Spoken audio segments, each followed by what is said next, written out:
the Tommy Dorsey Orchestra. Are we all set? I'm talking and we're live and you don't tell me. You are unbelievable. Frank, name, rank, and serial number. We'll take care of him later. Okay, carry on.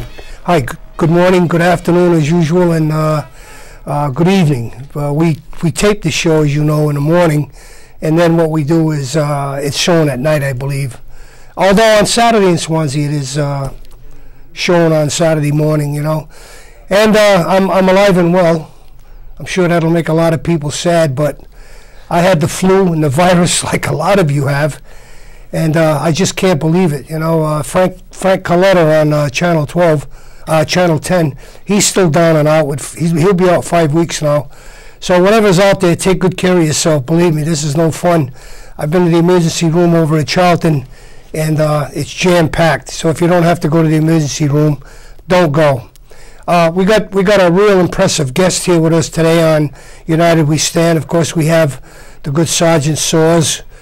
We still don't have the full story on that Paris trip, but eventually we'll get to it. I'm sure we will. Hey, look at the camera. Why do I want to look at the camera? I mean, I'd rather look at myself, you know. Anyway, that's what we're going to be doing. You got to give Kevin a lot of. He's a class act. I got to tell you something. Anybody looking for somebody? If you got a job, Kevin Reed is looking for a position. You know, he doesn't want to work. He just wants a job. You know. Today, who wants to work? Anyway, Sergeant Soares is here from the Army Recruiting Station in Fall River, along with a retired lieutenant colonel from the United States Army. Who is now a teacher over at Cape Cod Tech. His name is David Currid, and he's the head football coach, a teacher who teaches history, which we should know a lot about, by the way. A big discussion on history. I loved history, and I loved geography. I was deadly in math, I'll tell you that. I'm lucky I can still remember 2 and 2 is 4. He's in charge of this Mass Vocational Senior ball that they have, and he's here to talk about that along with Sergeant Soares. And I am not going to dominate the half hour with a lot of conversation, but I do have to give out some credits before I turn it over to these two gentlemen. I want to say hello to a lovely lady married to a former Marine, and I love the way they say that. As far as I'm concerned, you're an ex-Marine, Dober. All right. You moron, I'm telling you, I can't get over you. You're a beaut. This is a guy that was gate guard at Newport, Rhode Island, and they gave him a BAR. I said, they gave you a BAR in a combat situation, not guarding the Newport Navy base. I can see him up there. But anyway, Nan, you married him, you own him. Nan Dober out there, good friend of ours, a lovely lady. And Ray, her husband, a great guy. I like to kid with Ray. I have a sense of humor, so you gotta bear with me. And Frank's here with us, our audio director and producer and just about everything else. And of course our crew's with us today. Alive, full of spunk, you know, inspired by last night's speech by Barack Obama, President, if you will, of the United States. And I asked all of our camera crew, did you watch the speech? No. Well, boys, better start watching. It's going to impact you. With that being said, and I forgot to mention my friend Gene Burby. We'll have to talk about him one of these days, get him on the show. I said that I would mention him, and then I got one last guy I got to mention. And this is definitely going out to, imagine that, I had a senior thought there for a minute. That's not good, is it, you know? Anyway, Chuck E. Cheese in Dartmouth. Oh, he's my pal. We're going to have a Barbie doll here next week with Chuck E. Cheese. This is a guy that you really, we're going to be talking about him and where he works, and he's a dedicated individual. And I got to give him a lot of attention and what have you. Now, with that being said, here's my pal Sergeant Soares and the Colonel. All right, let's not forget, he's still entitled, he's retired. So he's entitled to that rank. Colonel David Currid. Thank you for being on the show, Colonel. Appreciate it very much. Sergeant Soares, my pal. Thanks, Roland. You are from Cape Cod Tech. Correct. And is that up in Rentham? Or? No, it's in Harwich, just off Mid-Cape Highway, exit 10. And the program, I mean, first of all, I got to ask you this. Being a retired military guy, how do you like teaching anyway? I love it. Do you really? Yeah, I think I always wanted to teach, and fortunately for me, the opportunity arose where they were able to hire me there at Cape Cod Tech, not only as a history teacher but to coach football. And I think you talk about twists and turns and where you want to go in a career. I think it's been just an outstanding opportunity for me. The kids have been great.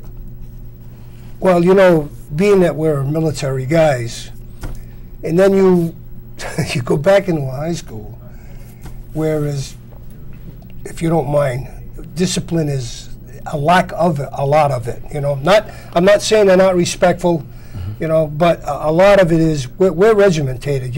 I walk by a piece of paper, I'll pick it up. A lot of people today just let it lay there. It's not mine. I didn't drop it. Why should I pick it up? So, what were the attitudes? I mean, like when you left the Army, you started teaching. Did you find you find it difficult? I mean, did you have to adjust to? Actually, not really. I mean, young people are young people. They expect role models to sort of have the standards. Yeah. And they expect high standards. That's what I've found. Sure. And I'll give you an example. You talk about picking up paper, or maybe a piece of trash here and there. Just coming in here to Case High School, that's the one thing you notice. You look at the physical plant, and you didn't see that. The place was picked up, beginning part of school, and as you come into this school, one of the things I noticed was the veterans that they had listed from Desert Storm, for example, Persian Gulf War. They listed right there in the corridor, and that sort of an impression I get that there is a respect not only the school has for the military, but for their own that have gone in the military. Sure. Cape Tech's the same way. I think if you headed down to Harwich, you'd find that the physical plant is immaculate. The kids have a respect for the physical plant. It is a vocational school, and I think part of those standards that we talked about in the military, I think our staff expects that hard work. The cycle that we have down there, it's 2 weeks with an academic classroom and 2 weeks in shop, and I think our staff does an outstanding job as far as trying to model for them, what the meaning of a day's work is. Sure. And that's what I've seen, and you can sense that coming into Case High School. These people. Case is a great high school. It is. It is a nice high school. It is. I've always heard. I grew up in Rainham. Yeah. And I always heard good things from Case High School, and for what I've seen, the kids expect their leaders to lead the way, and they're gonna model what their leaders show, and certainly that's the sense I get here in this school, and certainly it's the sense in Cape Cod Tech. They run a tight ship, so which is good, Yeah. And they're very active, and I'm proud of that because I live in Swansea. But I was just wondering, out of curiosity, if you will, they must have looked at you in awe. I'm wondering, did they ever try to test you? You know what I mean? They know you're a retired Army guy. You're a lieutenant colonel. So they must have, kind of been looking, saying, I wonder what I can get away with him. Well, you're right, Roland. There's no question about it. Kids will test you, no matter who you are, what background you came from. But, my parents always brought me up with a saying that, you treat people like you'd want to be treated. Yeah. When that happens, that testing, quickly goes out the window, and they get down to business. Hey, I'm here to learn, and that's what they expect. And I want to tell you, Roland, that that's the Army. You're basically just a teacher anyway. You're an NCO. You're teaching your troops to take your job. You're an officer. You're teaching your subordinates the skills that you got, so that eventually they're going to take your place. And it's all about training them. And training is just teaching. Yeah. It's like you got the skills, and you're passing it on to the guys below you. So we're constantly training and teaching the guys below us to take our job. Basically, teaching yourself out of a job is what you do in the Army. So you can go on to the next job. And so it's kind of it all rolls into. We have a good program for our enlisted guys, the Troops to Teacher program that the Army takes full advantage of, and a lot of guys have get into, where they do their time as enlisted soldiers and then volunteer for the Troops to Teachers, and they can get